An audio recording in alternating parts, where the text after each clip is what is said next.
የታወቀ የመካ ሹማምንቶችና ንጉሶች ሙሐመድ መዋየት ጀመሩ። ግማሾቹ እንሰራው አሉ፣ ግማሾቹ እንግደለው አሉ፣ ሌላ ነገራቶች እንትን አሉ። ከዚያ በኋላ እንግደለው በሚለው ተስማሙ።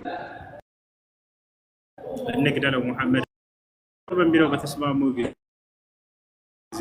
እነርሱ ባሴሩባቸው ጊዜ አላህ ስብሐነሁ ወተዓላ ደግሞ ተንኮልና ሴራቸው ሊያከሽፍባቸው ወሰነ። ይህም በቁርአን ላይ ተናገረ። ወኢዝ የምኩሩ ቢከ አለዚነ ከፈሩ ሊየቅቱሉከ ሙሐመድ ሆይ እነዚያ የካዱ ሰዎች አንተን ለመግደል ባሴሩበት ጊዜ አለ አው ዩኽሪጁከ ወየምኩሩነ ወየምኩሩላህ ወላሁ ኸይሩል ማኪሪን። እነርሱ ተንኮልና ሴራ ይሰራሉ፣ እኔም አምላክ አላህ የእነርሱን ተንኮልና ሴራ ላከሽፍባቸዋለሁ። እኔ ከተንኮለኞችና ከሴረኞች ሁሉ የበላይ ነኝና ነው። ተንኮላቸውን የሚያውቅና አክሻፍ የሆነ አምላክ ነው። በቀደሙት ነቢያት ላይ በሷሊህ ላይ በዒሳ ላይ ተንኮልና ሴራ እንዳከሸፈባቸው ከሃዲያኖችን ለዒሳ ሲናገር ምን አለ? ወመከሩ ወመከረ አላህ ወላሁ ኸይሩል ማኪሪን አለ። ለሷሊህ አላህ ስብሐነሁ ወተዓላ ልክ እንዲሁ ወመከሩ መክረን ወመከርና መክረን አለ። ለነቢዩ ሰለላሁ ዐለይሂ ወሰለም ወኢዝ የምኩሩ ቢከ አለዚነ ከፈሩ እያለ ተናገረ። በእነዚህ ነቢያቶች ላይ ሁሉ የተሰሯቸውን ተንኮልና ሴራዎችን ሲያከሽፍ እንደነበር ለነቢዩ ሰለላሁ ዐለይሂ ወሰለም ሊገድሏቸው ወሰኑ ነበር የዛኔ በቃ። ነገር ግን አላህ በሚገርም ተአምራዊ በሆነ መንገድ አዳናቸው። ልክ ጠዋት ላይ እነዚህ ሰዎች ለመምታት ተስማሙ። ማለዳ ላይ መጥተው ነብዩ ሰለላሁ ዐለይሂ ወሰለም ለመግደል ማለት ነው። እሳቸው ሂጅራ ሊወጡ ሲሉ ከቤታቸው መቼ እንደሚወጡ በደንብ አረጋገጡ የመካ ከሃዲያኖች። ከዛ በምን እንግደለው በሚለው ከአንድ ጎሳ መጥተው ቢገሉት ያን ጎሳ የእርሱ ጎሳዎች መልሰው መበቀላቸው ስለማይቀር ከእያንዳንዱ ጎሳ የወጣጡ የሆኑ ጀግኖች ወጣቶች መረጡና እነሱ ሄደው ይግደሉ። እዛኔ የሙሐመድ ጎሳዎች በኒ ሃሽሞች ማንን ሊገሉ ይችላሉ? ከሁሉም አይነዋጅ የሆንባቸዋል። የትኛው መግደል አይችልም። በዚህ ተስማሙ። ከዚያ በኋላ ከእያንዳንዱ ጎሳ ጀግናዎች ወጣቶች ተመረጡ። ሰይፋቸውን ይዘው ከነብዩ ሰለላሁ ዐለይሂ ወሰለም በር ላይ በሌሊት ሄደው ቆሙ። እርሳቸውን ጥበቃ ማለት ነው ለመግደል። ነቢያችን ሰለላሁ ዐለይሂ ወሰለም ይህን ሁሉ መስዋዕት አሳልፈዋል። ይህ ኢስላም ዛሬ በከንቱ አይደለም እዚህ የደረሰው። ህይወታቸው አደጋ ላይ ሆኖ ነበረ ህይወታቸው። ከዚያ በኋላ ነቢያችን ሰለላሁ ዐለይሂ ወሰለም ልክ በሩን ከፍተው ሊወጡ ሲሉ አላህ ሱብሓነሁ ወተዓላ ነገራቸው፣ አሳወቃቸው። ከውስጥ ከውጭ እየጠበቁ እንደሆነ አንተ ዝም ብለህ ውጣ፣ እኔ አይናቸውን አውራለሁ፣ አንተ ታልፋለህ አላቸው። በዚህ ጊዜ ነቢያችን ሰለላሁ ዐለይሂ ወሰለም በሩን ከፍተው ይህን የቁርአን አንቀጽ እየቀሩ ወጡ። ሱራ ያሲን የመጀመሪያው ገጽ ላይ ወጀዐልና ሚን በይኒ አይዲሂም ሰደን ወሚን ኸልፊሂም ሰዳ ፈአግሸይናሁም ፈሁም ላ ዩብሲሩን እያሉ ወጡ። ምን ማለት ነው?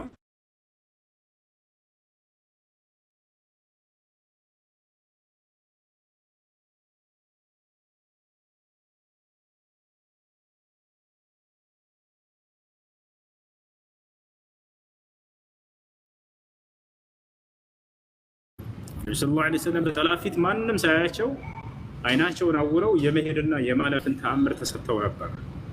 ገብታችኋል? ከዚህ ያለፉ ልክ ከሄዱ በኋላ የት ሄዱ? ነብዩ ሰለላሁ ዐለይሂ ወሰለም ቀጥታ ካዕባ ጋር ሄዱ። ለመጨረሻ ጊዜ ለመሰናበት ረካዓተይን ሱና ሶላት ሰግደው ማለት ነው። እዛ ሄደው መስገድ ጀመሩ። እነዚያ ሰዎች አይናቸውን አላህ አነሳላቸው። ልክ ቤት ሲገቡ አሊ ብን አቢ ጣሊብ በነብዩ ሰለላሁ ዐለይሂ ወሰለም ፍራሽ ላይ ተኝተው ያገኙታል። አሊ ብን አቢ ጣሊብ ገና ልጅ ነው። ነብዩ ሰለላሁ ዐለይሂ ወሰለም አጎታቸው አቡ ጣሊብ የልጆችን ማስተዳደር አቅሙ ስላልነበረው እርሱን ችለውለት ነበር እያስተዳደሩ እና በቃ ተናደው እኛ ልየና ፈልግም መሐመድ ነው የምንፈልገው ብለው ፍለጋ ወጡ።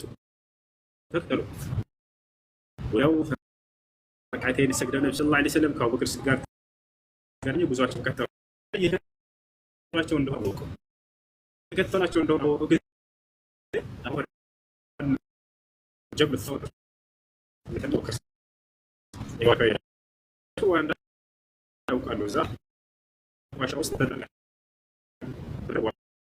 ውስጥ ገብተው እዚያን ገመቻች ደግሞ ወከር ሲደረ ያለው ማገላይ ይዞ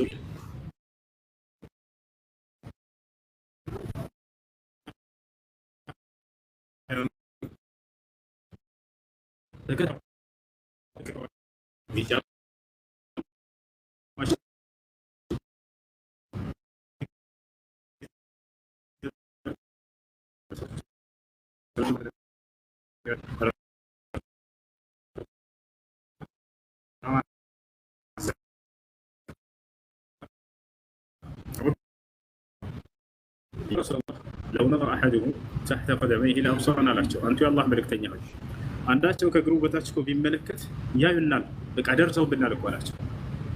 ነቢ ስ ላ ሰለም ደግሞ ሊያጽናኑት ነው። ምን አሉት? የአባ በክር ማ ዘኑከ ቢስነይኒ አላሁ ሳሊሱሁማ አሉት። ላ ተሕዘን ኢነላሀ መዐና። አንተ አቡበክር ሆይ ሶስተኛቸው አላህ ስለሆነላቸው ሁለት አካሎች ምን ታስባለህ? አትፍራ፣ አትዘን፣ አላህ ከእኛ ጋር ነው እና አሉ።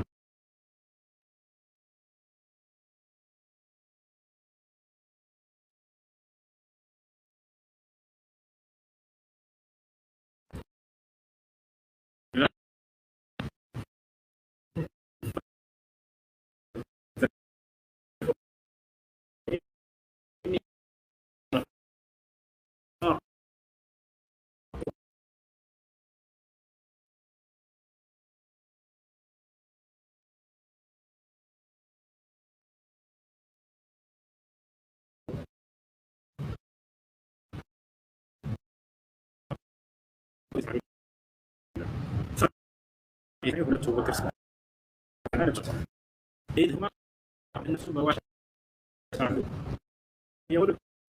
ጓደኛም ታል በልባቸው ላይ አወረደላቸው። የሰው ልጅ በፍርሃት ጊዜ ከምንም ነገር በላይ የሚያስፈልገው ምግብ ነው።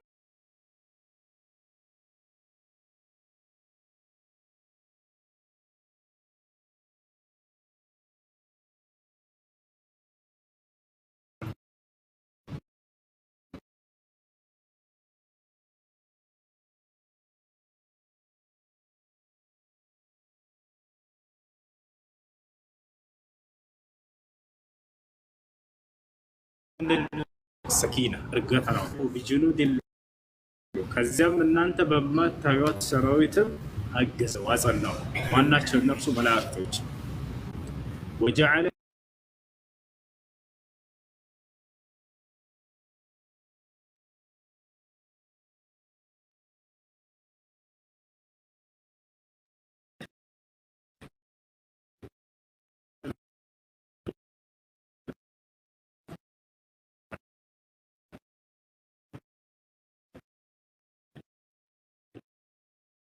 የተወሰኑ ጊዜ ቀናቶች ቆይተዋል። በቆዩ ግብጽ ነው ማን ነው ወደሚለው የነበረችው አቡበክር ሲዲቅ አስማ ቢንት አቡበክር ሲዲቅ ትባላለች። ያንን ተራራ አይታችሁታል?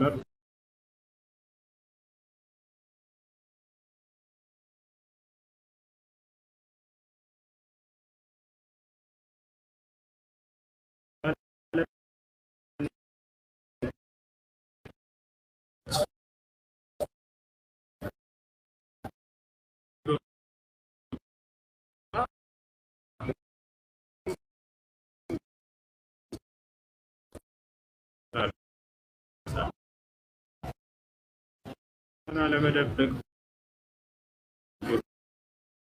ሆነው ቤተሰብ ኋላ ይከተል ነበር።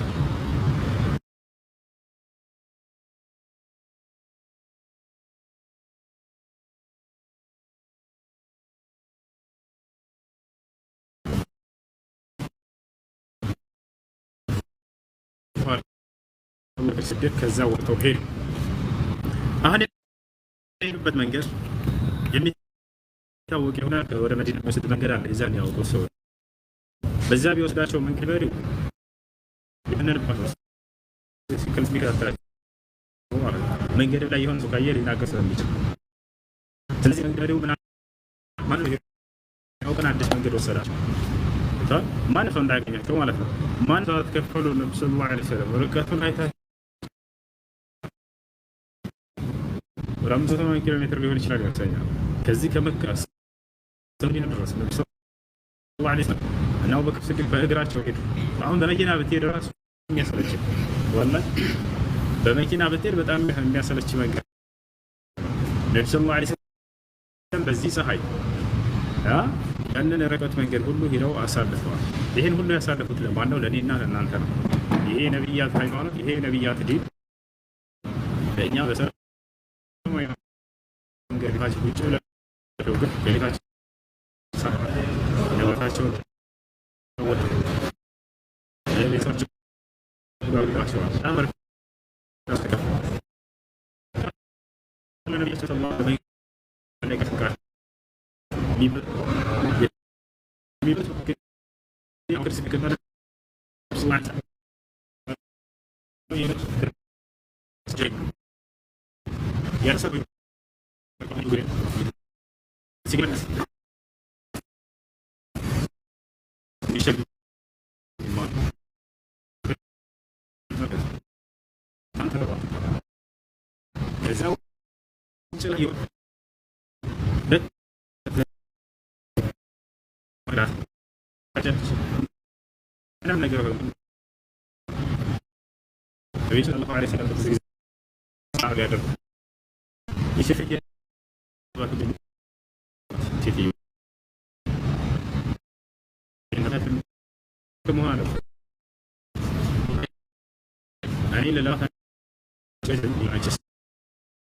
بلا طيب واحد اللي كتبت على الشارع طلع عليك لا لو عرفنا الرقم جبنا نجي انت كتبنا هو بس ما تدري مراك يا دعاء الرقا ወዲያው የፍየሏ ጋት ሲሞና ተመለከትኩኛለች። ወዲያው የፍየሏ ጋት ወተቱ ሞላለች። ከዛም እቃ አምጪ ብለው አዘዙኛለች። እኔም ትልቅ እቃ ሰጠኋቸው። በዚያ ራሳቸው አለቡ አለች። ካለ ያህልቡ ሻት ቢነፍስ ና አንተ ልብ ሰራተኛ ነህ አሉት። ገብቷቸዋል። ሌላውን ሰው ማለት ነው። ነብዩ ሰለላሁ ዐለይሂ ወሰለም ተዋضع ናቸው። ለሌላው ዝቅ ያሉ ናቸው። ራሳቸው ወረድ ብለው ቁጭ አሉና አለቡ። እኔ በጣም የሚገርመኝ ባህሪያቸው፣ ሁሉም ባህሪያቸው በጣም አስደናቂ ነው። ሙሉ ናቸው። በዚህ ደግሞ በመተናነስ የሚባለው ነገር የመጨረሻ ጥግ ላይ የደረሱ ናቸው። ሐታ ከሌላ ሀገር ከሌላ መንግስታቶች ከፋርስ ከሮማን ምናምን እንደዚህ ይመጡና ሰዎች ከመንግስት እየተላኩ አይኩም ሙሐመድ ብለው ነው የሚጠይቁት። የትኛው ነው ሙሐመድ ብለው ይጠይቃሉ። ምክንያቱም አይለዩአቸውም። እሳቸው እንደ ንጉስ ራሳቸውን ለይተው ዙፋን ላይ ምናምን ሊቀመጡ አልነበሩ። ከህዝብ ጋር ተቀላቅለው ደሳሳየው የማይረባ ልብስ ለብሰው ነበር አብረዋቸው የሚቀመጡት። ዛሬ ላይ መንግስት በስንት መከራ ነው የምታገኘው። እርሳቸውን ከሩቅ ሀገር ይመጣና ሰው አይኩም ሙሐመድ ይሄ ነው ሙሐመድ ተብሎ ሲነገር በጣም ይደነግጡ ነበር። ነብዩ ሰለላሁ ዐለይሂ ወሰለም ተዋضع ነበሩ፣ በጣም የተናነሱ ነበሩ። ከዚያ ራሳቸው መጡና ያንን ካለቡ በኋላ ራሳቸው የሚጠጡ አይደሉም። ተመልከቱ። ቀድመው መጀመሪያ ሱሐቦቻቸውን አቡበክር ጠጣ አሉት። ሌላው ሁሉም ከጠጡ በኋላ መጨረሻ ላይ ራሱ ሲጠጣ ተመለከትኩኝ አለች። እያችሁ መሪ የሆነ ሰው ሌሎችን ያገለግላል። ትክክለኛ መሪ ይሄ ነው። ከዚያ በኋላ የራሱ ጥቅም መጨረሻ ላይ ይቀጥላል። ሁሉንም ካጠጡ በኋላ ነብዩ ሰለላሁ ዐለይሂ ወሰለም መጨረሻ ላይ እንደገና ራሳቸው ጠጡ። ሁሉም ጠገቡ። መጨረሻ ላይ ነቢያችን ሰለላሁ ዐለይሂ ወሰለም ለሴትየዋ ሌላ እንደገና ለቡና ሙልት አድርገው ሰጧት። ይሄ ደግሞ ላንቺ ነው። ከዚያ ጥለው ጉዟቸውን ሄዱ፣ ቀጠሉ እና ከዚያ በኋላ ነቢያችን ሰለላሁ ዐለይሂ ወሰለም መዲና ደረሱ። መዲና ላይ የተቀበሏቸው ሰዎች ከዚያ አስተምሮታቸውን በዚያው መዲና ላይ አደረጉ ማለት ነው። ይሄ ነው የጋር ተውር ወይም የተውር ዋሻ ታሪክ። ሌላኛው ካየናቸው መካከል ምንድነው ጀበል ዓረፋ፣ የዓረፋ ተራራ የሚባለው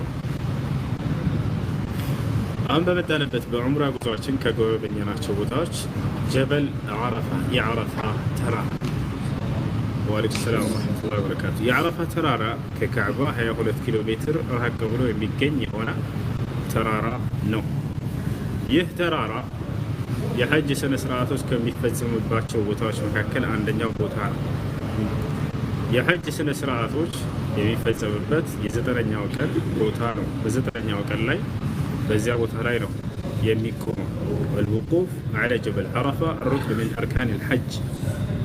ከሐጅ ማዕዘናቶች መካከል አንደኛው ማዕዘን ምንድነው? በዓረፋ ተራራ ላይ መቆም ነው። በዚያ ላይ ወደ አላህ ስብሓነሁ ወተዓላ ተውበት እያደረጉ እስትግፋር እያደረጉ ሰዎች ዱዓ እያደረጉ የሚፈልጉትን ይቆማሉ ማለት ነው። ወዳቸዋል አፍضل الدعاء دعاء يوم عرفة للنبي صلى الله عليه وسلم ከዱዓዎች ሁሉ በላጩ በአረፋ ቀን የሚደረገው ዱዓ ነው ብለው ተናግረዋል። እና በዚያ ቦታ ላይ በዘጠነኛው ቀን መቆምና በዚያ ቦታ ላይ አላህን መለመን መማፀን አንዱ የሐጅ ሩክን ነው፣ ማዕዘን ነው። ሐጅ 4 ማዕዘናቶች አርካኖች አሉት። አንደኛ አልኢሕራም፣ ሁለተኛ አልውቁፍ ዐላ ጀበል ዓረፋ፣ በዓረፋ ተራራ ላይ መቆም፣ ሶስተኛ ጠዋፍ አልኢፋዳ፣ ካዕባን ሄዶ ጠዋፍ ማድረግ፣ አራተኛ እና የመጨረሻው ሩክን ምንድን ነው? አሳዕዩ በይነ ሶፋ ወልመርዋ፣ በሶፋና በመርዋ መካከል መሄድ መሮጥ። ታቸዋል መሮጥ የተደነገገው ለወንዶች ሲሆን በጥን ልዋዲ የምትባለው መካከል ቦታ ላይ ያለች ዛሬ ላይ አልሐምዱሊላህ በአረንጓዴ ምልክት አድርጓታል። ቀላል ነው፣ ስትወጣ ታገኙታላችሁ። ለሴቶች መሮጥ አልተደነገገም። በዚህ ቦታ ላይ ሁሉም ቀስ ብላቸው ነው የምትሄዱት። እነዚህ ናቸው። ስለዚህ ከአራቱ የሐጅ ማዕዘናቶች መካከል አንደኛው በአረፋ ተራራ ላይ መቆም የሚለው ነው። ይህ ተራራ የአረፋ ተራራ 3 ስሞች አሉት። አንደኛ ጀበል ዓረፋ ይባላል። ሁለተኛ ጀበል ረሕማ ይባላል። ሶስተኛ ጀበል ተውባ ይባላል።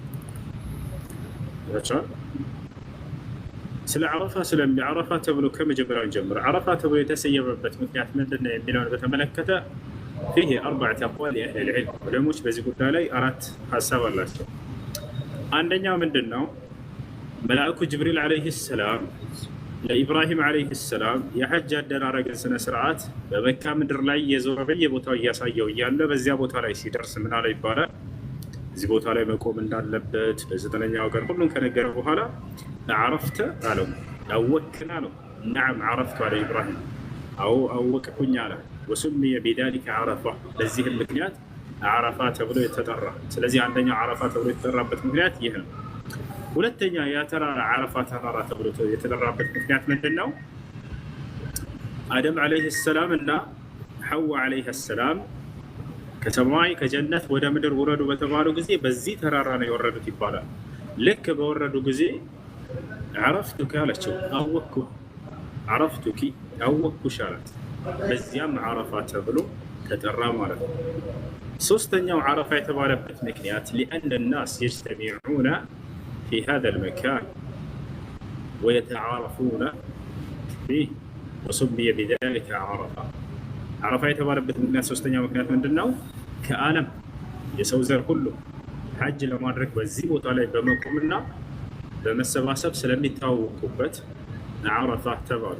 አወቀው ወይም አንዱ ሌላውን በማወቁ ምክንያት የተሰየመበት ስያሜ ነው ማለት ነው። አራተኛውና የመጨረሻው ምንድነው? لأن الناس سمي بذلك لأن الناس يعترفون بذنوبهم وأخطائهم في هذا المكان وسمي بذلك عرفة.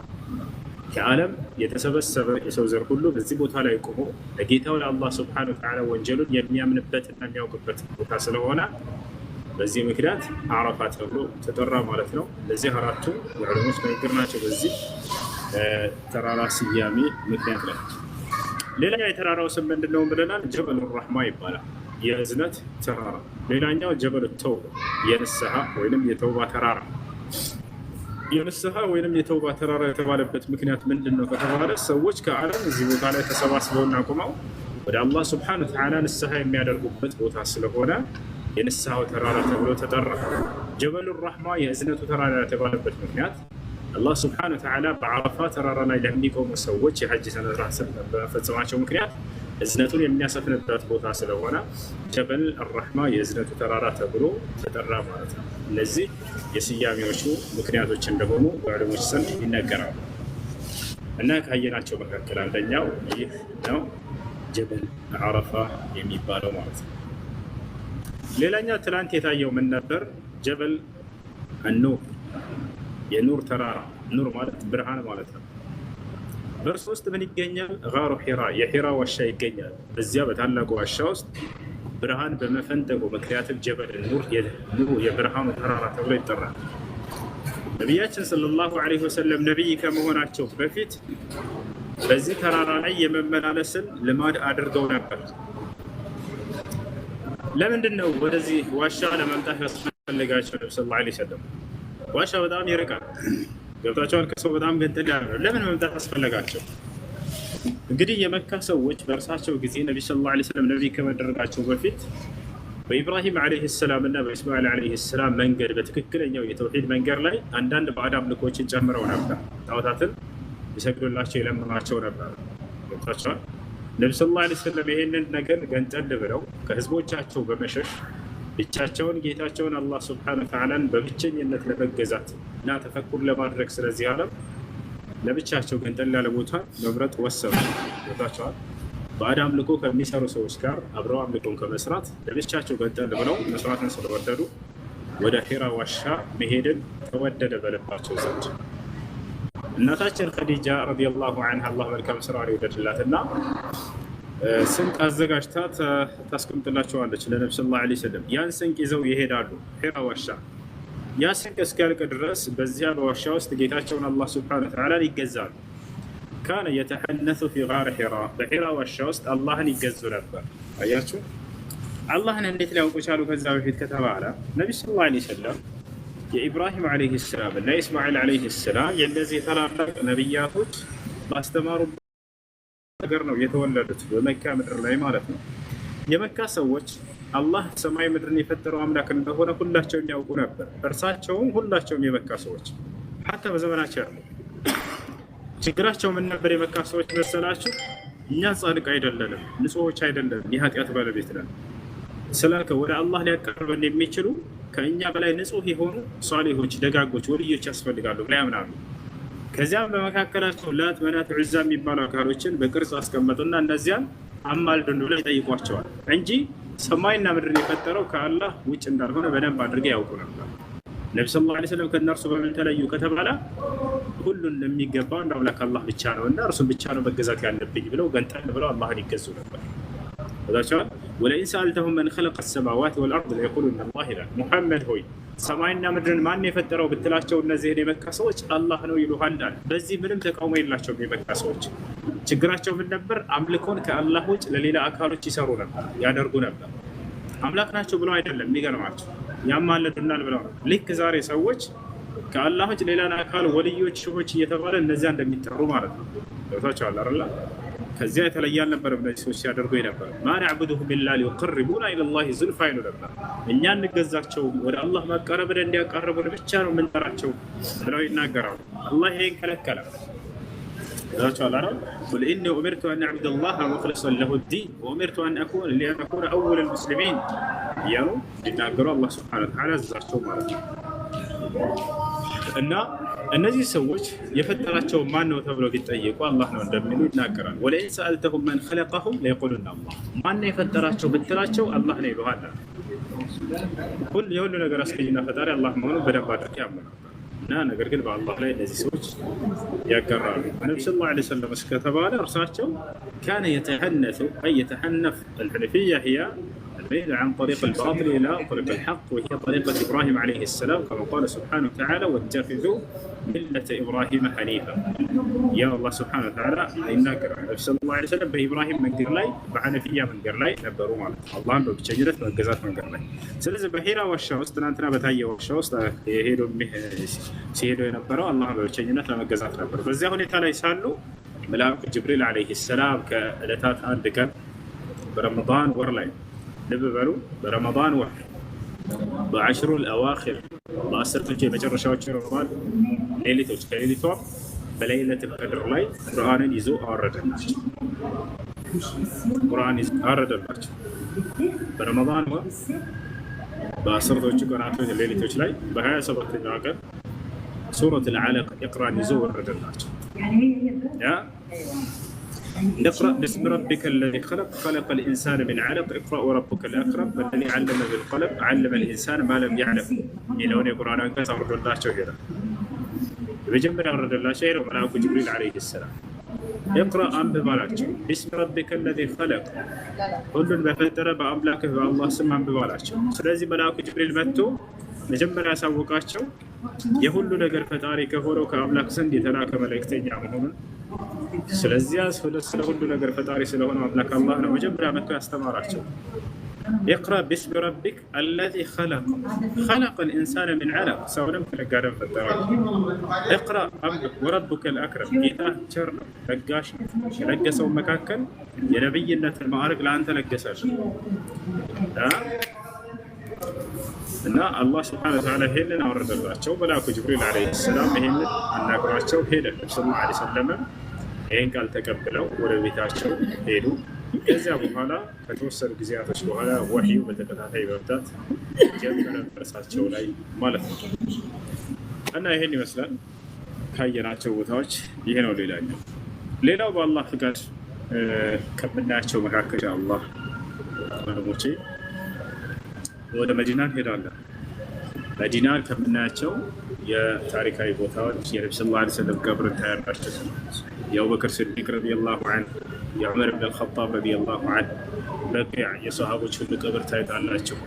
እዚህ መካ ላይ ካየናቸው ቀብሮች የኸዲጃ ረዲየላሁ ዐንሃ እንግዲህ ዚያረቱል ቁቡር በሚደረግ ጊዜ እንዳጋጣሚ ከመጣ ሰውየው እነሱን ቀስድ አድርጎ አስቦ ሳይሆን ለዑምራ መጥቶ ሰውየው እንዳጋጣሚ በቀብሩ ስር ካለፈ እዚያ السلام عليكم أهل الديار من المؤمنين والمسلمين إنا إن شاء الله بكم لاحقون نسأل الله لنا ولكم العافية بلاችሁ ዚያረቱል ቁቡር ታደርጋላችሁ።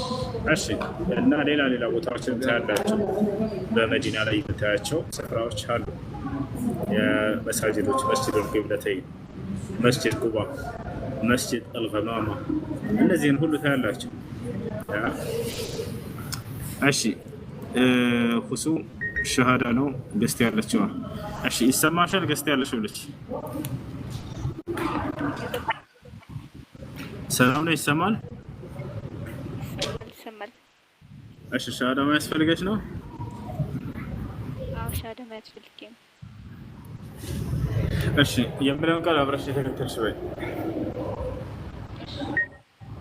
አሽሀዱ አላ ኢላሃ ኢለላህ ወአሽሀዱ አነ ሙሐመደን ረሱሉላህ። ማሻአላህ ጨርሰሻል። ከዚህ በኋላ ሙስሊም ነሻል። አሁን ያልሽው ቃል የሻሃዳ ቃል ወይም የምስክር ቃል ይባላል። የእስልምና ሃይማኖት የመጀመሪያው ትእዛዝና መሰረት ነው። የነቢያቶች ሁሉ አስተምሮ የመጀመሪያው ትእዛዝና መሰረት የሆነው ማለት ነው። ትርጉሙ ምንድን ነው? አሽሀዱ አን ላ ኢላሃ ኢለላህ ማለት እነሆ ከአላህ በስተቀር በእውነት የሚመለክ ሌላ አምላክ የለም ብዬ መሰክራለሁ። ወአሽሀዱ አነ ሙሐመድን ረሱሉላህ ሙሐመድም የአላህ መልእክተኛና ነቢይ ናቸው ብዬ መሰክራለሁ ማለት ነው። ከዚህ በመቀጠል ምንድነው ማድረግ የሚጠበቅብሽ? አንድ ሰው እስልምና ከተቀበለ በኋላ እዚህ ላመንሽውና ለመሰከርሽው ለአንድ አምላክ ብቻ መስገድ። ስግደት፣ አምልኮ ሁሉ የሚገባው ለእርሱ ብቻ ነውና አላህ በቁርአን ላይ ሲናገር ይላል ፈሰሊ ሊረቢከ ወንሐር ይላል። ለእኔ ለጌታህ ለአላህ ብቻ ስገድ፣ ለእኔም ብቻ ሰዋ እያለ ይናገራል። ቁል ኢነ ሶላቲ ወኑሱኪ ወመሕያየ ወመማቲ ሊላሂ ረቢል ዓለሚን ይላል ላ ሸሪከ ለሁ ወቢዛሊከ ኡሚርቱ ወአና አወሉል ሙስሊሚን። ሙሐመድ ሆይ ስግደቴም፣ እርዴም፣ ህይወቴም፣ ሞቴም ሁሉ ነገሬ ለዓለማት ጌታ ለአምላኬ ለአላህ ብቻ ነው በል። ስለዚህ ስግደትን ሁሉ የምናደርገው ስርዓት አሰጋገድ በመማር ጌታሽ ለአምላክሽ ለአላህ ብቻ መስገድን ትጀምራለች። ሙስሊም ጓደኛ በአካል የምታገኛቸው ይኖርሻል? አሉ። በቃ ስለ ሶላት አሰጋገድ አስተምሩ ያቸው ያሳዩሻል። በጣም ቀላል ነው። መስገድ ትጀምራለች ማለት ነው። እስላማዊ ግሩፕ ገብተሽ እንድትማሪ ዘንድ በውስጥ አድሚኖች ያናገሩሻል። የቴሌግራም ቁጥሮች ላኪላቸው።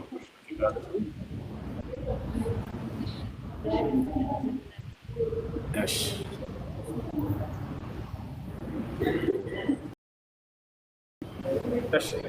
ከላይ ጥያቄ አለ። ክርስቲያን ከሆናችሁ እናስተናግዳችሁ፣ ሙስሊሞች ከሆናችሁ አላህ ቀጣይ ሌላ ቀን ስንመለስ ወደ ዱባይ እንማማራለን። እሺ ንስራ ሰላም፣ ንስራ ይሰማል?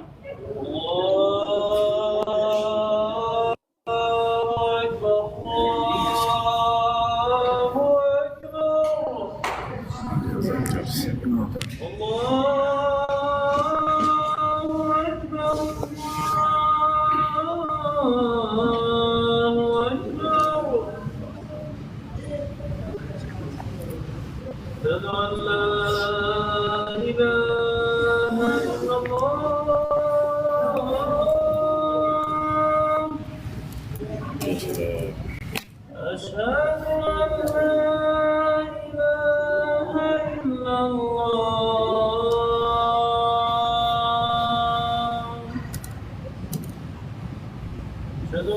محمدا رسول الله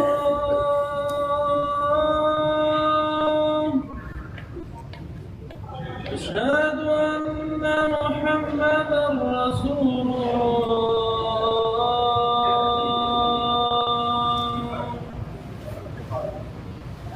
حي على الصلاة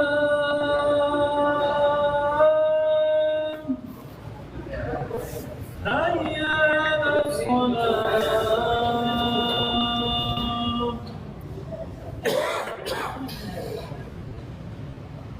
حي على الفلاح حي على الفلاح الله أكبر الله أكبر لا إله إلا الله اللهم صل على محمد رب الدعوة التامة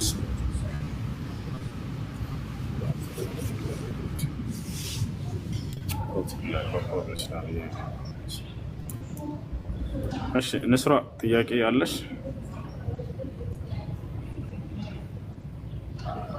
ይሰማሻል? ቤተንሽ እሺ ሚዩት ነሽ መሰለኝ። እሺ እና